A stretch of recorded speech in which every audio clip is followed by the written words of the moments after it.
सर्व मित्रांना शिव सकाळ. राहुल खैरमोडे व्लॉग्स यूट्यूब चॅनलवर मी राहुल आपणा सर्वांचं मनपूर्वक स्वागत करतो. आंबा लागवड समस्या आणि उपाय सिरीज अंतर्गत केलं जाणारं आंबा बागेचं उत्तम असं व्यवस्थापन याच्याबद्दल आपण माहिती घेत आहोत. आणि क्रमांक 239च्या या स्पेशल आणि इंटरेस्टिंग एपिसोडमध्ये आज आपण सर्वच नवीन आंबा उत्पादक शेतकरी बांधवांच्यासाठी एका नाविन्यपूर्ण विषयावरती सखोल चर्चा करणार आहोत. ही चर्चा करत असताना आज आपण एक आंबा उत्पादक शेतकरी बांधव सन्माननीय अनिलजी भोसले राहणार पाटण तालुका पाटण जिल्हा सातारा यांच्या आमराईमध्ये आपण आता आलो आहोत. सर्व नवीन आंबा उत्पादक शेतकरी बांधवांच्या मनामध्ये उन्हाळ्यामध्ये आंबा बागेचं व्यवस्थापन कसं करायला हवं याच्याबद्दलच्या बऱ्याच शंका असतात. त्याचबरोबर ज्या भागामध्ये पाण्याची कमतरता असते अशा ठिकाणी कमी पाण्यावर आंब्याची शेती कशी करता येते याच्याबद्दल सुद्धा बऱ्याच शेतकरी बांधवांच्याकडून विचारणा होत असते. आणि त्याच अनुषंगानं आज आपण हा स्पेशल असा इंटरेस्टिंग एपिसोड आज आपण शूट करतो आहोत. अर्थातच मी मगाशी म्हणालो पाटणचे मेहरबान सन्माननीय अनिलजी भोसले यांनी त्यांच्या शेतामध्ये 1 एकर क्षेत्रामध्ये 12x10 या अंतरानं हापूस आणि केशर या आंबा प्रजातींची लागवड केलेली आहे. ही लागवड करत असताना अगदी सुरुवातीपासून आपण त्यांना या ठिकाणी मार्गदर्शन केलेलं आहे. आपण स्क्रीनवरती जी रोपं पाहत आहात ती सुद्धा या ठिकाणी आपल्या Amrai mango orchard farm and nursery मधून या ठिकाणी त्यांनी खरेदी केलेली होती. या व्लॉगच्या निमित्तानं सर्व शेतकरी बांधवांना नक्कीच एक उपयुक्त माहिती शेअर करण्याचा प्रयत्न या ठिकाणी मी करतो आहे. आपल्या चॅनलवर जर आपण नवीन असाल तर आंबा लागवड विषयक सखोल माहितीसाठी नक्की आपल्या चॅनलला भेट द्या, आपलं चॅनल सबस्क्राईब करा आणि या ठिकाणी आपण उपयुक्त माहिती सर्व शेतकऱ्यापर्यंत नक्की पोहोचवा अशी या ठिकाणी मी आपणास विनंती करतो. उन्हाळ्यामध्ये आता सध्याचं असणारं तापमान साधारणपणे 38 ते 40 डिग्रीपर्यंत या ठिकाणी पोहोचलेलं असतं. आणि अशा उष्ण वातावरणामध्ये झाडांचं संरक्षण करणं, त्याला योग्य पाण्याचं व्यवस्थापन करणं हे सुद्धा एक अतिशय महत्त्वपूर्ण बाग व्यवस्थापनामध्ये असते. मग अशा स्थितीमध्ये आपण नेहमी सांगतो की पावसाळ्यामध्ये मान्सूनच्या पर्जन्यापासून मिळणारं जे पाणी आहे साधारणपणे जून ते सप्टेंबर या कालावधीमध्ये आपल्या झाडांना कोणतेही पाणी द्यायची आवश्यकता नसते. मात्र या ठिकाणी पावसाळा संपल्यानंतर ज्यावेळी आपला हिवाळा सुरू होतो त्यावेळी आपण झाडाच्या मुळांची चांगली वाढ व्हावी या उद्देशानं आपण या ठिकाणी झाडाला 1 महिन्याचा पाण्याचा ताण आपण देत असतो. आणि हा ताण दिल्यामुळं रोपांच्या मुळांची वाढ चांगली होत असते. आणि मग अपेक्षितपणे हिवाळ्यामध्ये या झाडांना आठवड्यातून 2 वेळा मी साधारणपणे स्क्रीनवरती आपण जे झाड पाहत आहात या झाडाचं वय आता सध्या मिती साधारणपणे 2 ते 2.5 वर्ष आहे. मग अशा झाडाला ॲटलिस्ट साधारणपणे एक 25 ते 30 लिटर पाणी हिवाळ्यामध्ये देणं अपेक्षित असतं. आणि त्याचबरोबर ज्यावेळी उष्णता वाढते आणि उन्हाळा सुरू होतो त्या कालावधीत आपल्याला या ठिकाणी पाण्याचं प्रमाण वाढवावं लागतं. हिवाळ्यामध्ये आपण आठवड्यातून 2 वेळा हे पाणी देत असतो, तर उन्हाळ्यामध्ये आपल्याला हेच पाण्याचं प्रमाण आठवड्यातून 3 वेळा म्हणजे अगदी एकाड एक दिवस जरी आपण पाणी दिलं तरी सुद्धा या ठिकाणी झाडासाठी खूप उपयुक्त असं ठरत असतं. हे करत असताना जमिनीच्या प्रतीनुसार सुद्धा आपण पाण्याचं व्यवस्थापन करायला हवं. जर सुपीक आणि चांगली जमीन असेल तर या ठिकाणी पाण्याचं प्रमाण कमी असलं तरी चालतं. मात्र मुरमाड किंवा दगडी जर क्षेत्र असेल तर अशा ठिकाणी आपल्याला पाण्याचं प्रमाण थोडं जास्तीचं देणं गरजेचं असतं.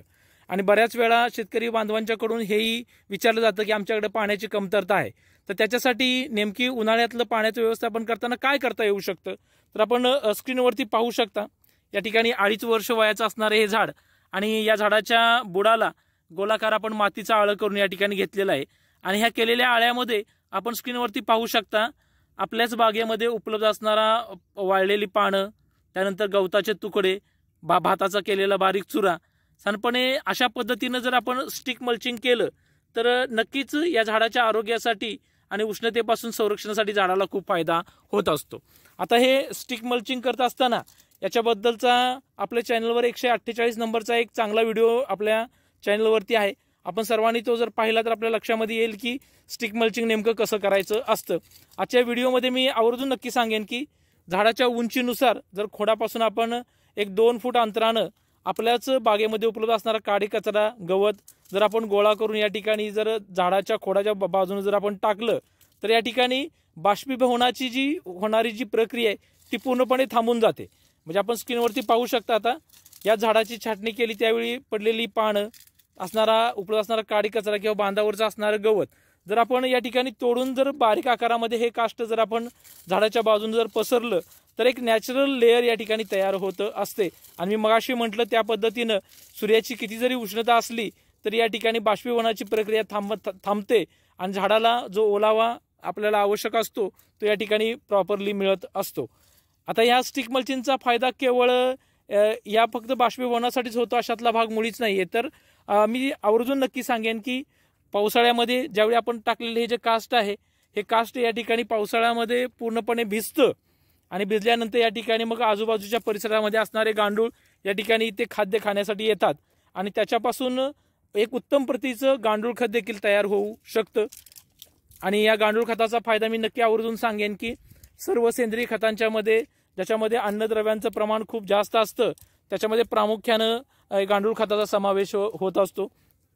जमीन भुसभुशीत करणं असेल, जमीन सच्छिद्र करणं असेल आणि सगळ्यात महत्त्वाचा घटक ज्याच्यामुळं आपल्या झाडाला अतिशय चांगले असे अन्नद्रव्य मिळतात ज्याला आपण ऑर्गॅनिक कर्ब असं म्हणतो। म्हणजे आपण स्क्रीनवरती पाहतात साधारणपणे काडी कचरा टाकलेला आहे आणि हा ज्यावेळी चांगला कुसतो त्यावेळी त्याच्यापासून ज्याला आपण ऑर्गॅनिक कार्बन किंवा सेंद्रिय कर्ब असं म्हणतो अतिशय चांगल्या प्रमाणे तयार होत असतं आणि त्याचा देखील झाडाच्या वाढीसाठी खूप फायदा होत असतो। बरेच शेतकरी बांधव थोडंसं आर्थिकदृष्ट्या दुर्बल असल्यामुळं फळबाग लागवडीकडे या ठिकाणी वळताना दिसत नाहीत। मात्र आपल्या व्लॉगच्या निमित्तानं मी सर्व शेतकरी बांधवांना सांगू इच्छितो की आंबा बाग ही एक शाश्वत शेती आहे। याच्यापासून मिळणारं उत्पादन हे आयुष्यभर मिळत असतं। सुरुवातीलाच आपल्याला थोडंसं कष्ट केलं तर त्याची अगदी रॉयल्टीच्या स्वरूपात आयुष्यभर आपल्याला परतावा मिळत असतो। आणि म्हणूनच ही शेती कमी खर्चामध्ये कशी करता येते, म्हणजे बाजारामध्ये रासायनिक खतं जर आपण घेतली तर त्यासाठी होणारा मोठा खर्च आपण या ठिकाणी सेंद्रिय पद्धतीने शेती केली तर नक्कीच आपण कमी करू शकतो। मग ज्याच्यामध्ये प्रामुख्याने मी नेहमी सांगतो की जीवामृताचा जर आपण महिन्यातून 2 वेळा वापर केला, त्याचबरोबर सेंद्रिय खतं जे आपल्या परिसरामध्ये उपलब्ध असतात अशा खतांचा जरी वापर केला तरी सुद्धा अतिशय चांगल्या प्रकारची दर्जेदार झाडं तयार होत असतात। तर उन्हाळा सुरू आहे आणि या उन्हाळ्यामध्ये आपल्या झाडांचं संरक्षण करण्यासाठी या ठिकाणी झाडाला उत्तम प्रतीचं खत व्यवस्थापन व्हावं, त्याच्यापासून झाडाला फायदा व्हावा म्हणून या ठिकाणी मी आवर्जून सांगेन की आपण स्क्रीनवरती जसं स्टिक मल्चिंग केलंय हे स्टिक मल्चिंग जर आपण आपल्या बागेमध्ये केलं तर नक्कीच झाडांना खूप फायदा होत असतो। आजच्या या स्पेशल अशा व्हिडिओमध्ये काष्ट आच्छादन करण्याचे फायदे काय असतात, काष्ट आच्छादन करताना आपण आपल्या परिसरातलं कोणतं काष्ट वापरू शकतो आणि त्याचे होणारे नेमकेपणाने फायदे कोणते आहेत याच्याबद्दलची सविस्तर माहिती घेतली। चालू वर्षी अनिलजींना मी या ठिकाणी अर्ली हार्वेस्टिंग मेथडचं प्लॅनिंग या ठिकाणी देतो आहे। आपण स्क्रीनवरती जी झाडं आपण पाहतो आहोत लावतेवेळी या झाडाचं वय साधारणपणे 1.5 ते 2 वर्ष इतकं होतं। गेल्या 1 वर्षभरापासून अनिलजींनी याचं चांगलं संगोपन केलेलं आपल्याला दिसतं आहे आणि अशा या चांगल्या संगोपन केलेल्या बागेला पुढील वर्षी फळधारणा व्हावी आणि त्याच्यामध्ये ऑक्टोबर-नोव्हेंबरला येणारा मोहर आणि मार्चमध्ये तयार होणारी फळं अशा पद्धतीनं जर नियोजन केलं तर नक्कीच या बागेपासून पुढील वर्षी उत्पादन नक्की मिळेल। मी आशा करतोय की ज्यावेळी या झाडाला फळं येतील त्यावेळी प्रत्यक्षपणे मी या ठिकाणी पुन्हा एकदा या बागेचं शूटिंग मी नक्की करेन। आपणास जर हा व्हिडिओ आवडला तर नक्कीच या व्हिडिओला लाईक करा, शेअर करा आणि आपलं आवडतं राहुल खैरमोडे व्लॉग्स हे यूट्यूब चॅनल सबस्क्राईब करा।